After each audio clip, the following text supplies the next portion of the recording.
Apprendre l'empathie aux enfants. Alors déjà, il faudrait apprendre la compassion et la sympathie aux adultes, avant de parler d'empathie. Puisque la base de l'empathie commune, hein, on va dire, de la sympathie et de la compassion, c'est d'être capable de se mettre à la place de l'autre. Voilà.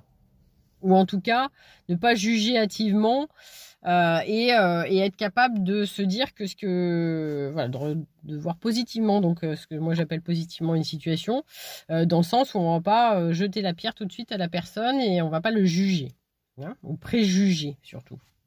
Donc, quand on voit les... Moi, des fois, je prends des scuds parce que je le fais pas souvent. Puis, il y a des fois, j'ai des périodes où je fais des posts, etc. Et dans certains cas, comme j'ai accompagné des milliers de personnes et qu'à chaque fois, ça m'a permis de voir des situations dans une perspective autre. Et c'est même assez surprenant, d'ailleurs, dans certains cas, parce que justement, ça vous ouvre les perspectives auxquelles vous n'avez pas pensé, puisque vous n'êtes pas votre client, vous n'êtes pas la personne avec qui vous êtes, que vous accompagnez. Donc, c'est ça qui est génial et que c'est ça l'unicité qui en fait la richesse. Comme toute personne qui accompagne, qui anime, ou tout ce que vous voulez.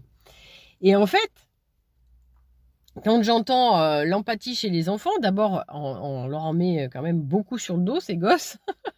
Ils sont apprenants. Donc c'est nous qui allons leur apprendre les choses, nous tous en fait. C'est pas simplement, c'est l'interaction globale qui se passe et ça continue tout le temps. Mais ouais, donc je suis attaquée. Pourquoi? Parce que les gens ne connaissent pas mon contexte ou croient que, alors pour ceux qui croient que je leur donne des leçons, voilà, c'est bon, ceux-là je les connais, donc qui se regardent dans un miroir. Et puis que de toute façon, j'ai le droit aussi de donner mon opinion. Mais donc, ça part tout de suite en pugilat, comme si, voilà, comme si je voulais convaincre l'autre. Non, je suis en train de m'exprimer. Et dans certains cas, c'est même pas une référence à moi, mais plutôt justement aux accompagnements que j'ai pu faire et faire relativiser dans une situation que l'on ne connaît pas, puisque à partir du moment où je connais pas l'entièreté du contexte, je vais, alors c'est pas que je vais me taire, mais dans certains cas, je vais juste parler de la dynamique ou prendre du recul ou effectivement prendre un bout de l'histoire et d'extirper en disant voilà, ça c'est un problème qui est récurrent, il faut en faire quelque chose. Voilà. En gros, c'est à peu près ça.